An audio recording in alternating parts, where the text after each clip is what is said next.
This is the 18th series of webinars for peer supporters. It's been a project that the International Association of Peer Supporters and Optum have worked on together now for well over a year and a half. And I believe that the programs that we're bringing you are important programs. So let's move along. When signing into the webinar, if you signed in, you know about this. It will, you have to give a telephone number without an extension, and it will immediately call you back. That saves you from having any telephone charges to your phone. You may submit questions and offer contributions during the webinar, again, using that chat function that I just spoke to you about. Please use that chat function, okay? These webinars will be recorded and will be made available on our website for future viewing. As a participant in the webinar, your name, if you choose to, provided in the chat function, and any interactions you have in the Q&A section may be included in the recording. So again, we thank you for your participation. We just want to let you know that that's there. So, I'm Peter Ashenden. I'm the Director of Consumer Affairs for Optum Health. And as I said, this is a project that we've worked on together with Steve Harrington's group, N.A.P.S.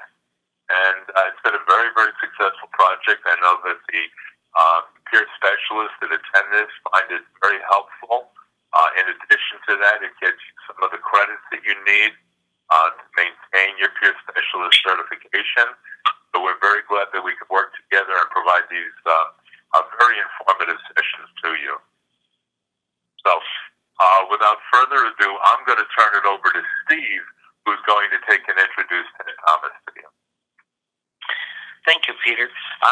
Ted is a person I've known for, at least 7 years. One of the reasons I wanted to invite Ted for this webinar is the fact that when he has done so many workshops for us at our annual conference, his workshops always come back with very high ratings. He's a very much an expert trainer. He works for Promise Resource Network. Recently, he left the Veterans Administration to work for Promise Resource Network in Charlotte, North Carolina, which is an amazing group in all its own. So, Ted, without further ado, let me turn it over to you. Hey, well, good afternoon, everybody, or in some cases, good morning. I'm hoping that everybody can see me well.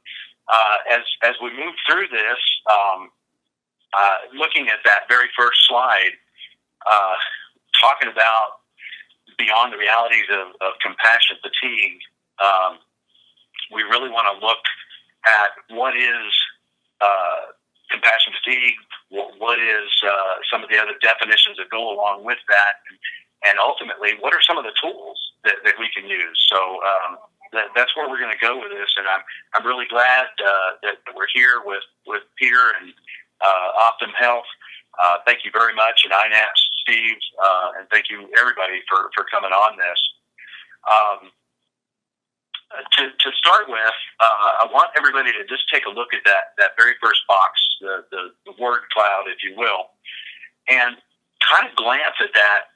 That word cloud was actually generated by a kind of a small survey that I had thrown out to some folks regarding compassion fatigue and what came to mind. And so as you look at that, I'll ask that you just pick out a couple of words that are meaningful to you, either that you've experienced or that you know someone. These are things that people have used to describe either what they've experienced or coping skills or what a word they need to hang on to as they move through their role as a peer specialist. And so you're going to see things in there like crisis and fear, but you're also going to see dog and kitty. Those are things that people said were important to them. So anyway, pick a couple of words out of there and hang on to that that's meaningful to you as we move through this presentation. Go ahead and go to the next slide. I'm working on it. Just give me a second. I have a little technical difficulty here, but we're doing okay. Hey, there we are. So this quote, I think, is going to sum up a lot of what we're looking at here. And this was written out of a quoted out of a book by Rachel Naomi Remen back in '96 regarding nursing. And the field of nursing has had a lot of research done on compassionate fatigue. And so I think you're going to see that when you read this. It says the expectation that we can be immersed in suffering and loss daily and not be touched by it is as unrealistic as being able to walk through water without getting wet. I tend to believe that our roles as peer specialists and folks that work in this system, we're like walking through water, and we're going to get wet. And there's no way that you can avoid that. So keep that in mind as we move through this, because the very nature, as I have found, of giving peer support carries with it a lot of real and complex risks. As peer specialists, we navigate some real dynamic intersections that bring another person's lived experience with trauma and suffering alongside our own experience that we've had with crisis and chaos. It's kind of a cumulative effect when working in the environment that unfortunately, mysteriously mimics swimming around in an ocean current, a rip current, as you might know. You can't really see it on the surface, but as you're walking through it, you might feel it. But you need to know what that feeling is like, so you recognize it and recognize what to do about it. I think there's some special sensitivities as well as vulnerabilities to compassion fatigue, and it's compounded by our role as being a person with lived experience of our own trauma and drama and crisis, working alongside others with their trauma, drama, and crisis. And so, again, as we look through this, we're going to figure out what some of these meanings are, and we're going to figure out how this navigation plays out, and then ultimately some tools. So let's flip to the next slide and look at the objectives real quick. We're really going to look at the realities of compassion fatigue. We're going to define, throw some definitions in there to understand some of the terminology that's along with this. And there's tons of research on this, folks. So, simply just Google it and you'll come up with all kinds of stuff. But we're going to look at and identify some change factors that affect us, and that includes our histories, our personal resilience, as well as the environment that we work in. And then ultimately, we're going to explore some tools to use in facing the realities of compassion fatigue. And I think you'll find the tools rather unique, so you'll see those when we get to them. Next slide. I would imagine that when you see this next slide, I'm going to ask you if you recognize the individual that said this. She is a strong advocate regarding trauma and violence, domestic violence, sexual assault. You go into the next slide? Hold on a second. Just bear with me a minute. I'm sorry. Go ahead. Okay. That's all right. Is this the slide that you want on now, Ted? Oh, no, back up one. I'm sorry. It's the quote from Mariska. Yeah, it was. I'm sorry, it was up there. There we go. All right. It didn't show on my computer, so. But okay. Anyway, so hopefully you recognize this name. She is Liv, as her name is on the SVU Law and Order Special Victims Unit. Anyway, she's the founder and owner of the Joyful Heart Foundation, and she is in her personal and professional life very, very strong advocate toward, again, domestic violence, sexual assaults, advocacy on trauma and violence. And so this is what she says about it. It's a proven fact that we hold on to trauma. Okay, so how many of us can relate to that, right? So she asked the question, how can someone who's holding so much trauma be of service to someone else if they're full of? And the idea that you're full up, you got to empty the glass. We can only take in so much, and that's where some of these coping skills come from. To recognize when compassion fatigue hits, what that looks like, and what we're going to do about it. And one of the roles of peer specialists is, of course, we look at using tools and coping skills to help other people move through their recovery and wellness. And we need to look at ourselves and be very, very aware along that way of our own stuff. So on the next slide is some terminology, some definitions and distinctions. And as you look at this study of compassion fatigue or what that looks like, there's a lot of different terms out there that people use.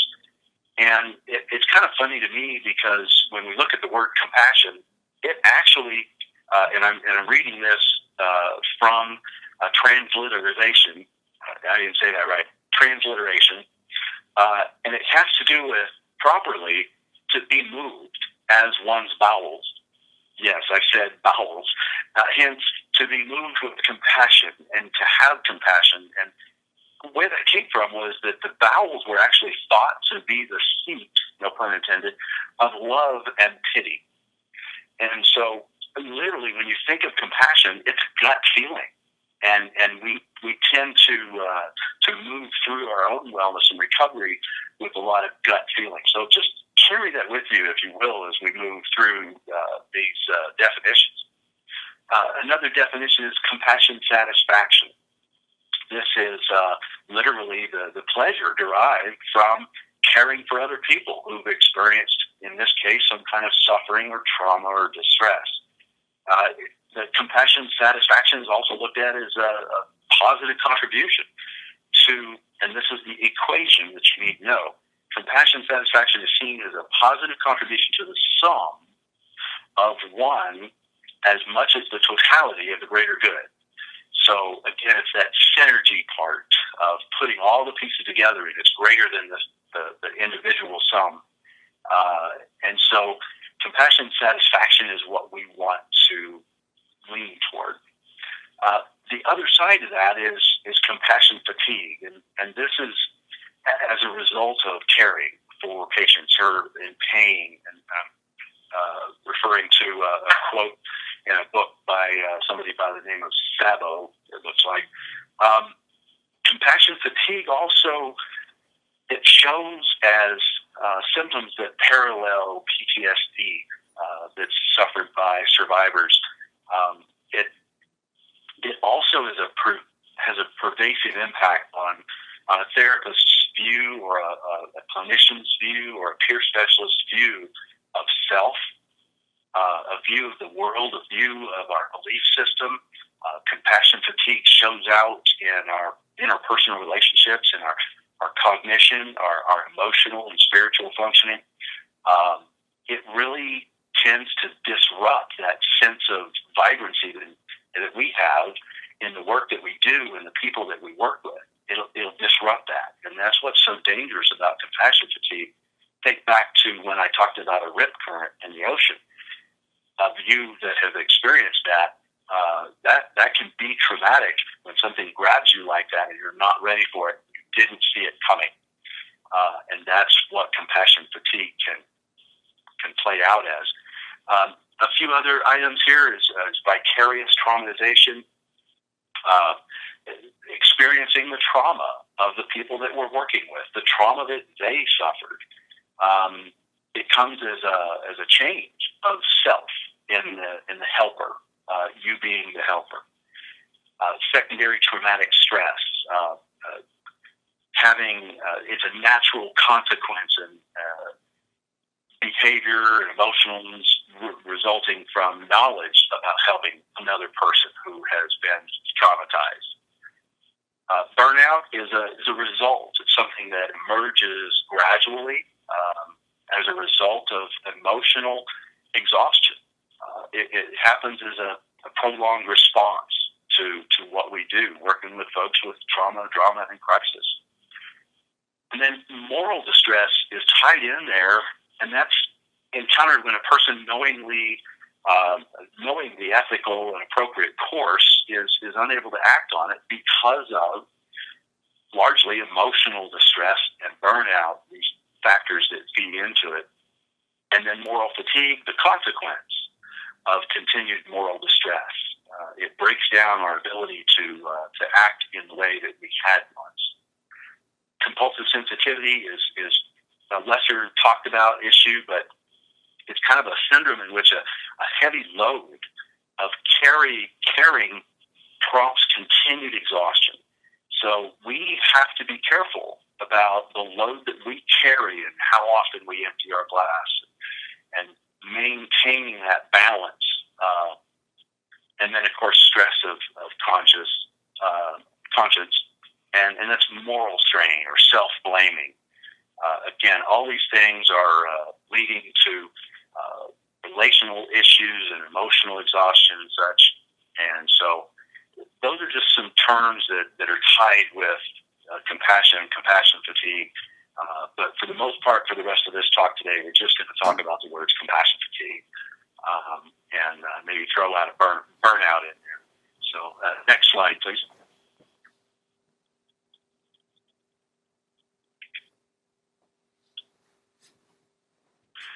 What you see here is there a delay that's going on from me hitting the slide? Because as soon as you say it, I'm hitting the slide. Okay. It didn't come up right away, but that's okay. Sorry about the pause. Right. There's nothing I can do about it, because as you're saying next slide, I am hitting the next slide. Okay. All right. We'll run with that. Some kind of delay that's going on. There could be. But what you see here is the whole idea of a tree. And, well, it's not the idea of a tree, it's fully the tree. But if you break down the fact that when you look at us and our realities, to do the work that we do, it begins at the roots.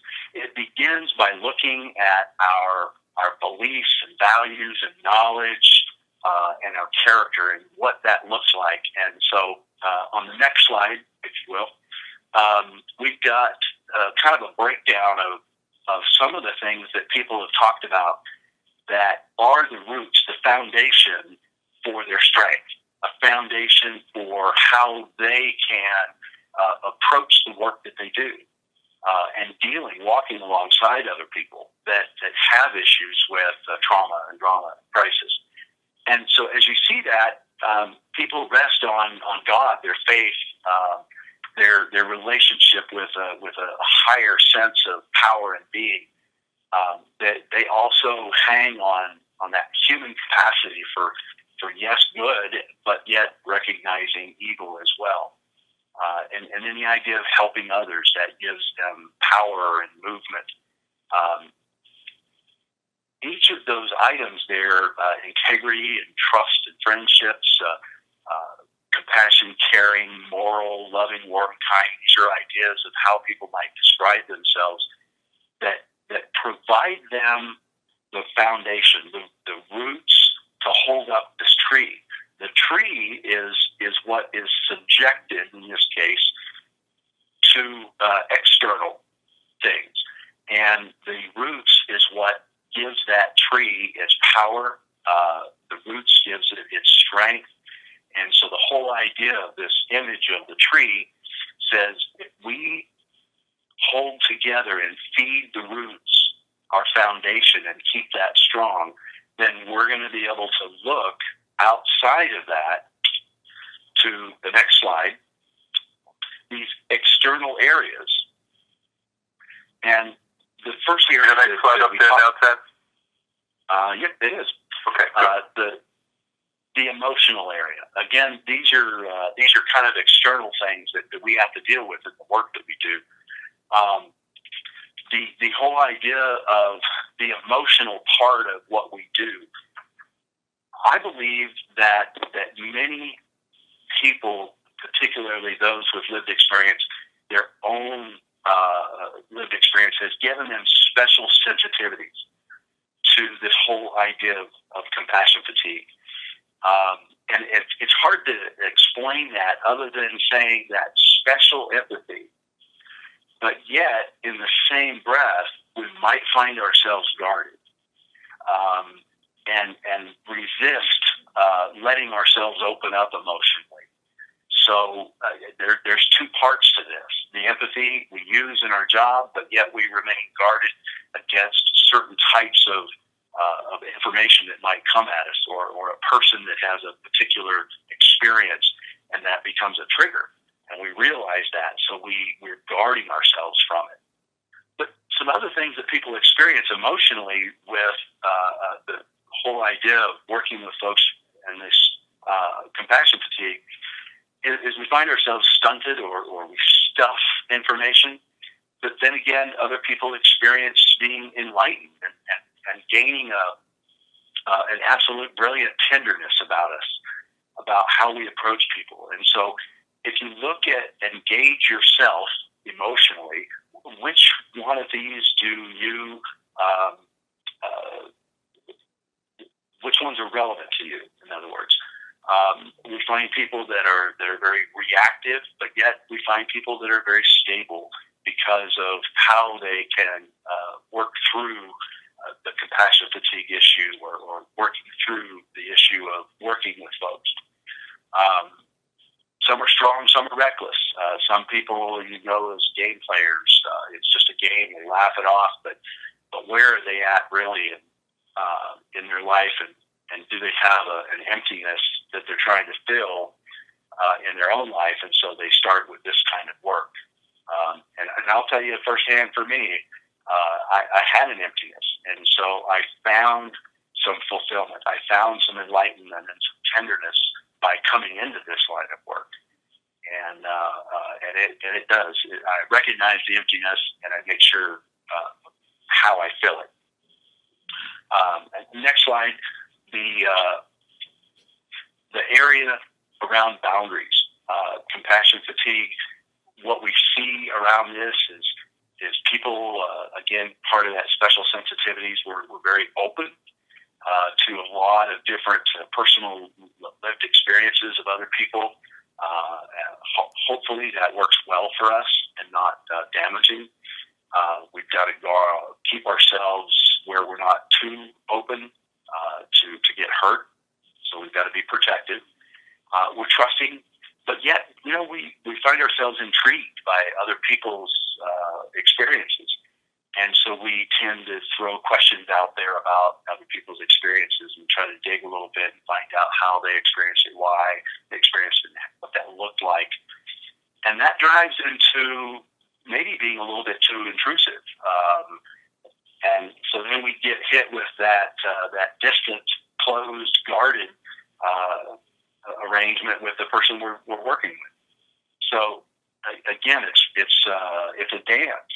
As I've seen it, and when we get into the boundary issues, we have to take a look at intimacy.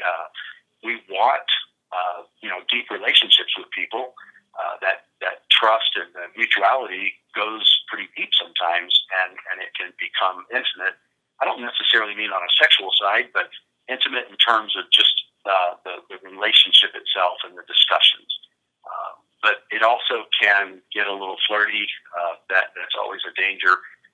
But again, being that way might be an outcropping of some stress that you're experiencing. So we've got to think about how we react to people and our boundaries. And we may tend to throw up some steel doors, or we might feel stung or paranoid based on an experience. So we have to kind of analyze that and see if that is the issue for us. Next slide.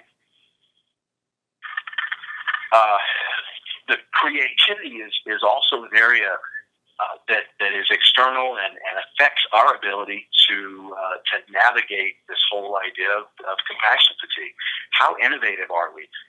Are we approaching our work in a real insightful, intuitive way, or are we closed or cold because of maybe being being burnt by other people or being stitched by other people, if you will.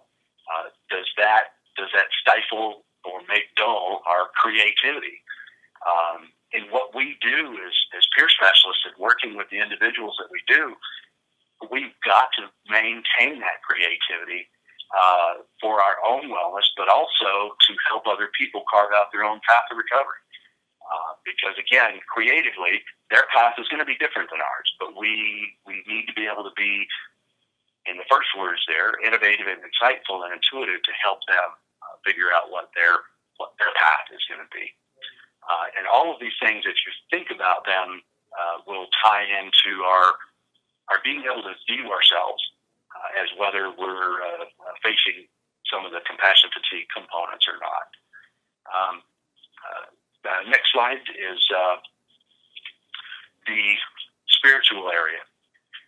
I think for the most part, almost everybody that I've come in contact with that is in some form of recovery, there is a spirituality. There's a spiritual component, and it is external, but yet it should be down at the roots as well. But it shows externally in having that inner peace to be able to step in front of somebody who has been severely traumatized and work with them, and yet not be damaged by that or not be hurt by that. It provides us a strength. But yet, we've got to ask ourselves a question spiritually, is it just skin deep, or is it just head knowledge of spirituality? Are we with a warm heart, or are we heartless? People have described the spirituality elements of this as soulful or deep-rooted, and ultimately being mindful and self-aware. Again, these are just a series of words, but words are attached to either something that you have or something that you don't have, and along that way, something to keep in mind as tools as we navigate the whole idea of compassion fatigue. Next slide. This area here is the final area of the outside of the tree and things that externally, again, that we have to deal with, and that's the social area. We form our own biases, and how that affects your relationships. That affects how we treat people, how we view people, whether we're judgmental or whether we carry forward certain stigmas and such. The idea of our own trauma or distress. Are we a victim? Do we carry that role? Do we help other people move through that role of being victim, or do we re-victimize them in that way? Because of our own personal experiences, can we see ourselves as jaded? That could be dangerous. Becoming again biased and judgmental and jaded. Some people are just really hardcore about a certain path, a certain social connection, a certain path in recovery, and that can be dangerous because not everybody needs to go down that path. So we need to be open and we need to be engaging. And I can't remember why the word cool is in there, but I like it. I grew up in California, so things were cool. Anyway, little side joke there. Next slide. So as you see this tree, think about attaching your own words, your own descriptions to the roots, the foundation that is meaningful to you. Look at your own character, your beliefs and values, and how that drives what you do. Because all these other things, the creativity, the emotional, the boundaries, the spiritual, the social, that's all seen out in the world that you're working in. And that is the effect, either being affected by that area or you're affecting other people through that. Okay? So next slide. I threw the picture in here of this massive craziness of a intersection, much more than an intersection, isn't it? But it demonstrates the ways in which we, as peer specialists, get into complex and risky relationships. There's a lot of special risks that I think that we face when you look at our own lived experience, whatever that is, and how we've navigated through it, and now we're walking alongside somebody else. This is that compounded effect of our own experience walking alongside someone else. And so the questions come, in what ways do you feel that your work as a peer support provider is complex and risky?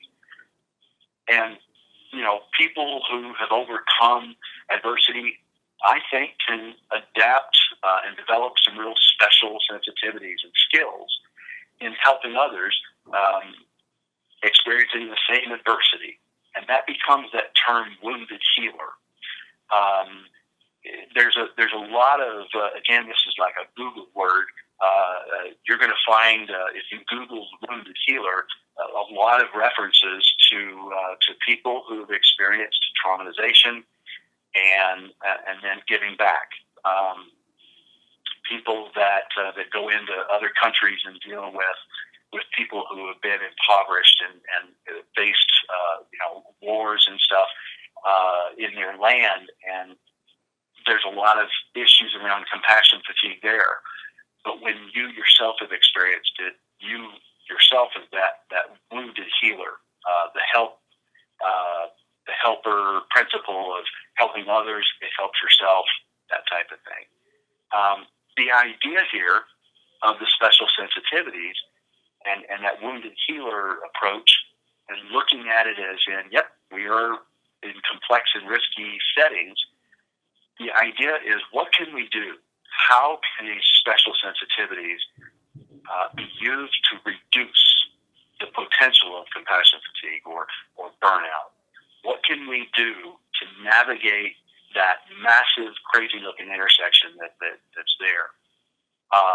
And this is where we have to look at ourselves. We have to look at how we're made, how we're designed, and how we're approaching other people, and kind of how we're doing life. Next slide.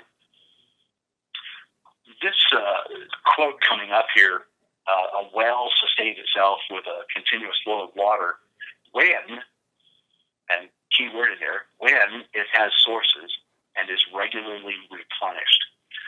This goes back to the idea of you being a well, in this case of water, life-sustaining water, and how can you be a well and sustain other people's health and wellness if your water source dries up or is not regularly replenished? If you're not going back and getting fed yourself, if you're not going back and getting support yourself, you too can dry up in this way and experience some of those things that we talked about earlier in that definitions of burnout and fatigue and vicarious trauma and stress. It can unfortunately propel you into areas that you don't want to go. And so on the next slide, we're going to look at this idea of some need-to-know factors. In terms of our working in this system and avoiding compassion fatigue, we've got to look at what contributes to the compassion fatigue as well as what contributes to our wellness. And we look at what is protective factors, and protective in that it keeps us from experiencing a greater wellness, but it can also be protective in that it keeps us too guarded. So there's a balance, and it's a juggling act, if you will, to kind of traverse this frozen tundra, as you see in the picture. Some of these contributing factors and protective factors, they guide us, and some of them hinder us. It all comes down to our personal histories. And so the question to you is, what are a few of your personal histories that you consider to be contributing factors. What is it that you believe makes you well and makes you a person who can do a good job with folks, but yet not succumb to the breakdown of compassion fatigue and how that plays out? In what ways do you have resilience based on your personal histories? Has your personal history caused you to put up walls or steel doors or that guardedness, or does your personal history provide that resilience and that bounce back? And so I ask you to invest and intentionally invest in getting to know yourself in such a way that you get those things exposed and talked about. And on the next slide, you're going to see just how some of these things play out. We talked earlier about compassion fatigue giving an altered view of self. Your self-esteem, your self-doubt, self-imposed barriers, again, that altered view. You might have an altered view of the world. You might begin to see the world as you experience other people's distress, you might see it as more dangerous or unfair, or how many of us have experienced doom, gloom, and failure, exaggerating the treacherousness of navigating the world. There's an altered view of personal spirituality being stunted or blunted, a lowered sense of purpose or meaning, direction, a lack of spiritual energy. There's an altered view or an altered level of tolerance. Tolerance comes into play when we're talking about our resilience, either navigating systems or having difficulty in tolerating feelings associated with your work. Again, difficulty in tolerating feelings that are associated with your work, and maybe come in the form of shame or guilt or judgment. And that's another area, altered judgment. Compassion fatigue can take us to where we no longer feel able to show mastery and make things happen. We feel stunted in making tough decisions, and so making no decision comes in play. It alters our creativity, a lessening or a lowering of play. And in my world, play is really important. Fantasy and dreams and imagination and creativity and intuitiveness, it all plays into my wellness. And many of you, I think, experience that as well. Compassion fatigue, that journey, it alters our perspectives. It changes our thinking in positive ways. We might become obsessed with trauma, drama, and crisis.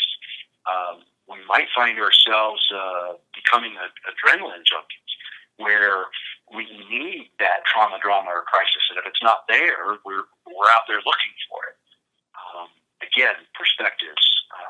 Self-care is another way that we tend to get altered a little bit when compassion fatigue hits. These changes, inability to employ known self-care tools, a loss of engaging in interests and pleasure that you once had. Again, this is self-awareness of self-care. And then there's an altered sense of vulnerability. You become sensitive to travel, certain places, a greater or an increased mistrust of people, or your fear of loss of control. These are all things, again, that are tied to the experience that somebody has when compassion fatigue hits, how that plays out, as well as an altered level of intimacy.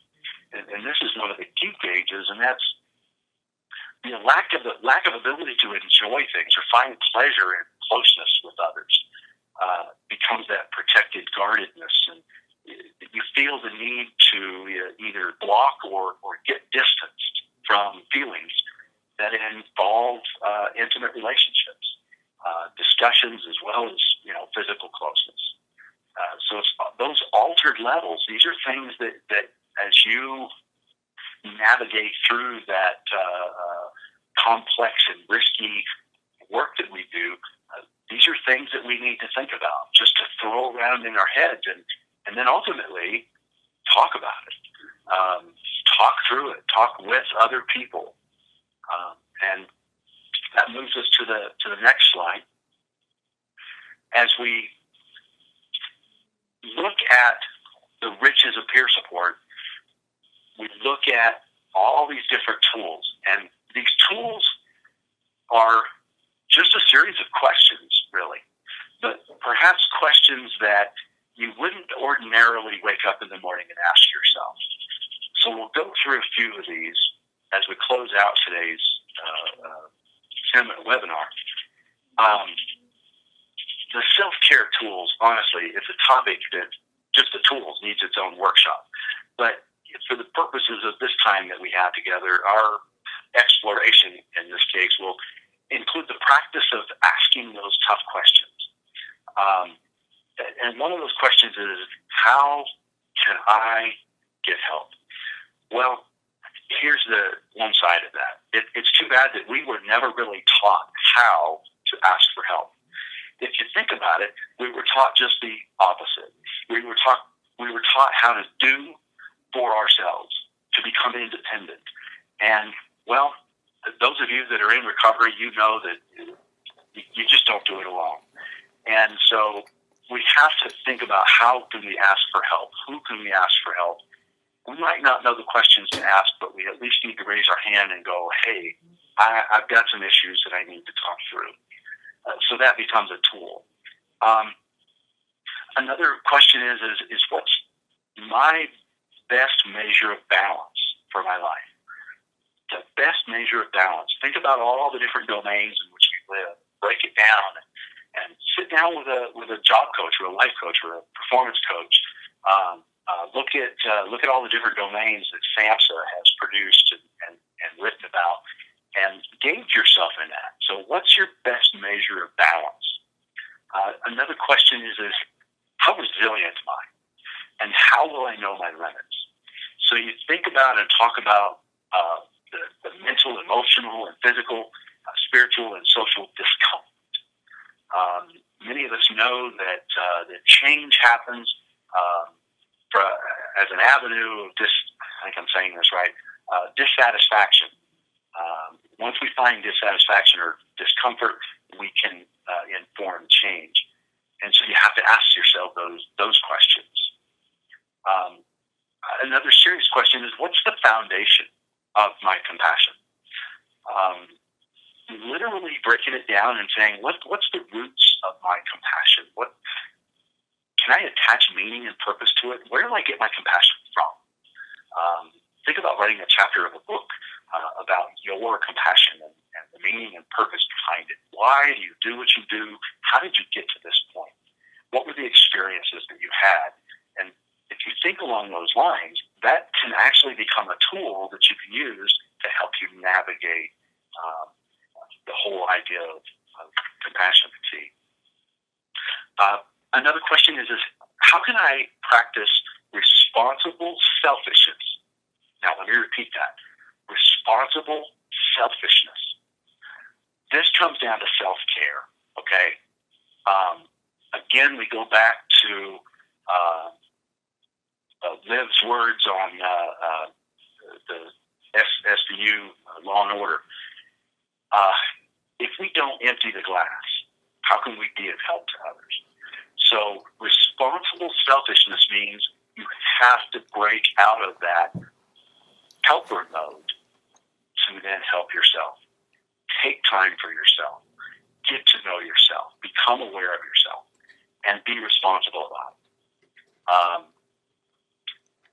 You've got to ask selfishness, is that wrong or right? And I have to do things to take care of myself. Otherwise, I'm going to hurt people. And that's not what I'm in this for.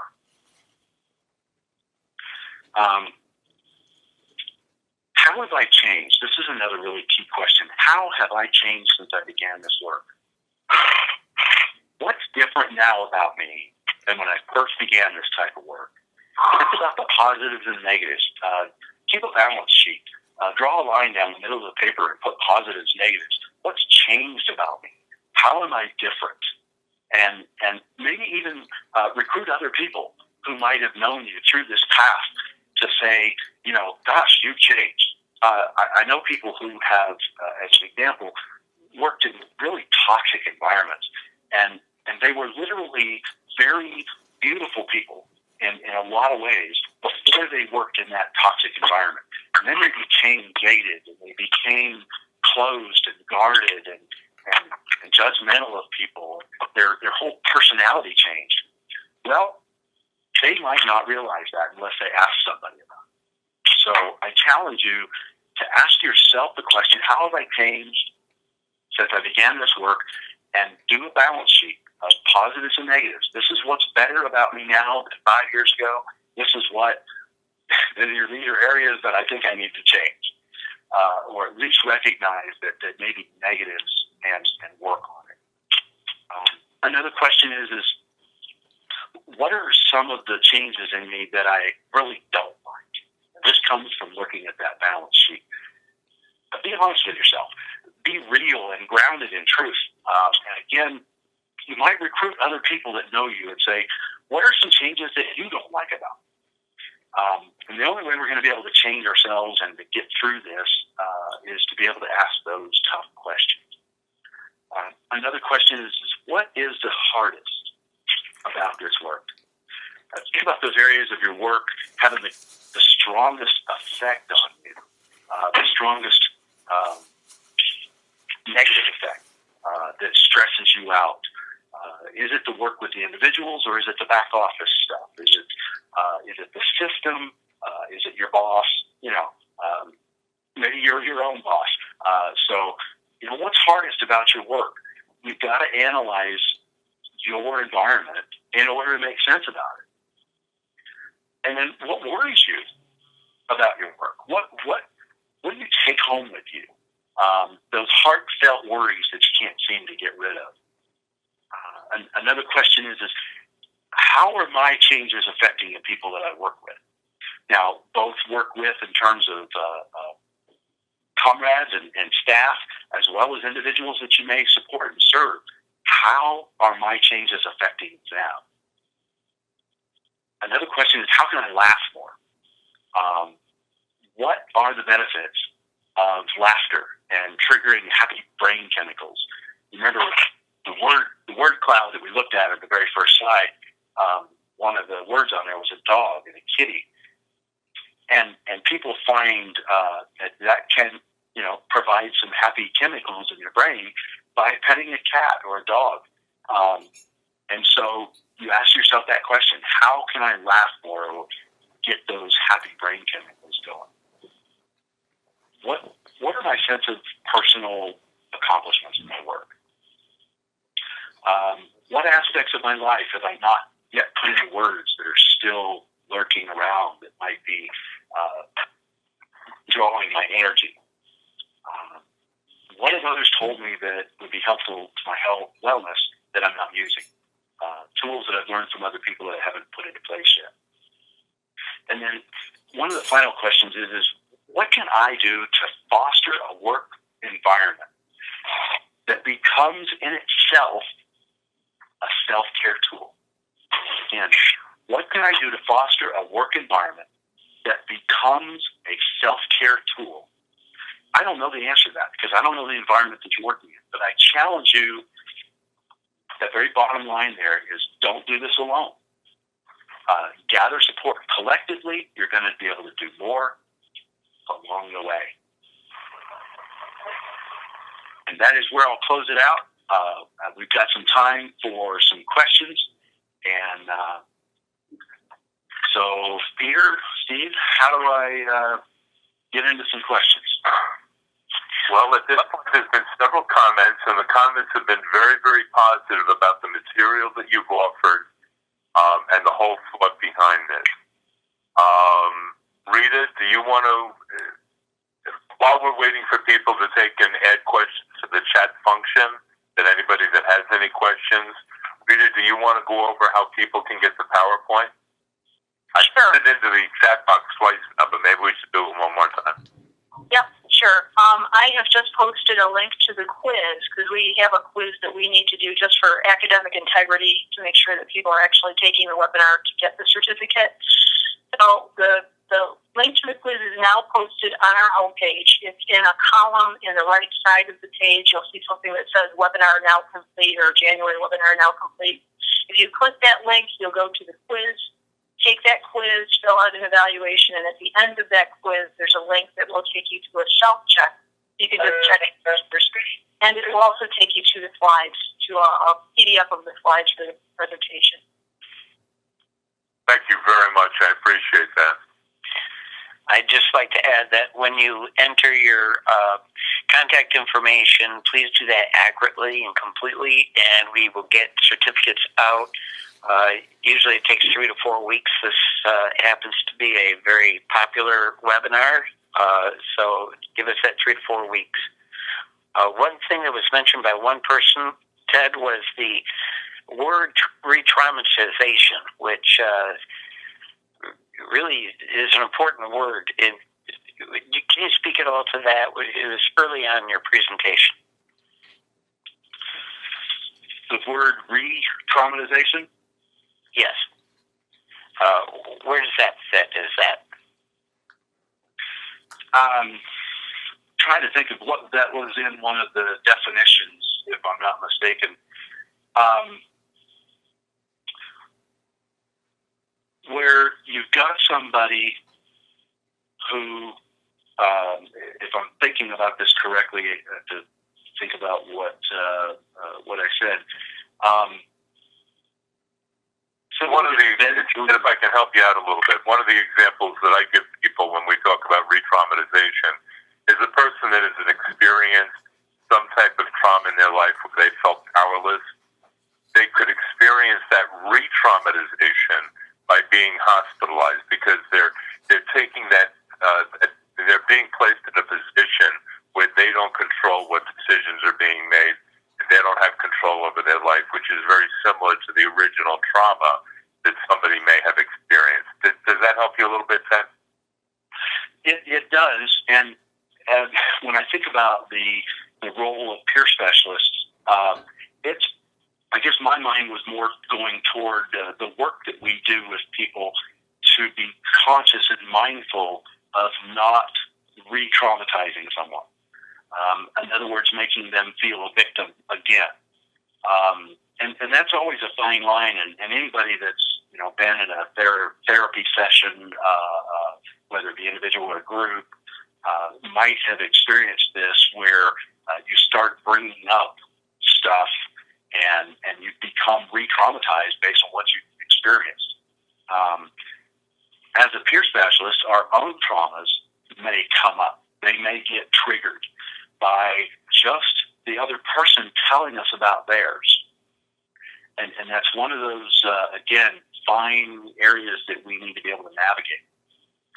We do have a comment here, Ted. The comment is there any recommended books on compassion fatigue that you could suggest to our audience?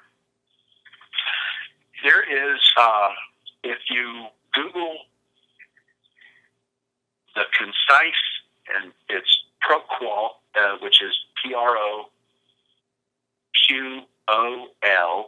which is quality of life. The concise ProQual manual. The author's name is, the last name is Stamm, Stamm. It's the concise manual second edition, and it's a way for you to actually, it's out there on PDF form. You can download the manual, which includes a quality of life survey, and you can go through and rank your own level of compassion fatigue, compassion satisfaction, burnout, so forth. And it asks you just a series of questions that you then score, and it can really kind of tell you where you're at and help explain maybe what you're experiencing if you're concerned that you have that issue. There's several authors out there who have done a lot of work. Another one is Showalter. titled "Compassion Fatigue: What Is It and Why Does It Matter?" It's a American Journal of Hospice and Palliative Medicine. Again, it depends on whether you can get a hold of journals, but there's a lot of compassion fatigue work out there in nursing. There's a lot of training that's available. You can find that in the public domain on compassion fatigue, but again, a lot dealing with nursing. And they go, anybody that's been in that path probably has found themselves in quite a few trainings regarding nursing, or compassion fatigue in nursing. Unfortunately, there's a fair amount of research and, of course, documentation and trainings about people in the professional community, psychologists, psychiatrists, therapists, and so forth, as well as social workers. You can imagine, the burnout that people might experience working ESS and stuff like that. But there hasn't been a lot of research at all about the special sensitivities that I spoke of regarding people with lived experience, working with people that have lived experience, and trying to navigate that and what that looks like. And I'd really like to see that expand as we move forward. So this is just a really important topic to me. We're in our last moment of the webinar, and we've gotten a lot of technical questions about accessing the PowerPoint. So, Rita, can we do that one more time? I see a lot of people that have allegedly been in the room and have seen in the chat box the various ways of accessing that. But can we put that in the chat box one more time? And those of you that want to access the PowerPoint, please look in the chat function box, and you will see the webinar. You will see the link to how you can get a copy of the PowerPoint. I think at this point, we should all thank Ted for giving us a very, very thought-provoking webinar, and certainly a very timely webinar, because many of us can take and use the skills and the services that he's talked about in our work every day. So we're getting lots of accolades for your presentation, Ted, and I thank you very much for doing a great job.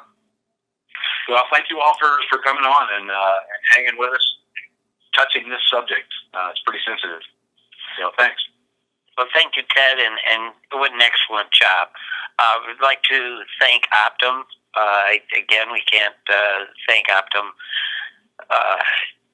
more for what they are doing for us, allowing us to use their technology, and Peter's hosting to present these webinars at no cost. And it's especially important for people who can use them for continuing education units. Also, would like to note that many of these webinars are available through our website, that they are archived thanks to the expert assistance through Creative Media, David Barker. So thank you, David.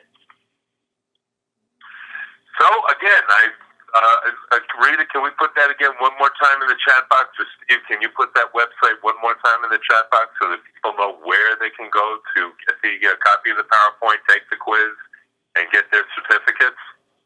Yeah, I would just say send an email to webinars@NAOPS.org. That's the email, and on a case-by-case basis, we'll evaluate how to get things to you. Thank you very much, Rita. Thank you very much, Ted. And thank you all for participating in this.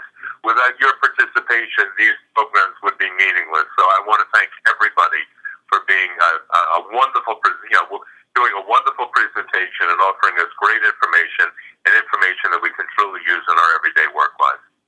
So again, everybody, thank you so much. The website is there. It's webinars@NAOPS.org. If you have any questions, that's where you should take and follow your questions regarding the technical stuff of getting hold of a copy of the PowerPoint. And again, one final time, Ted, thank you so much. And thanks back to you, everyone. Have a great weekend. Bye now.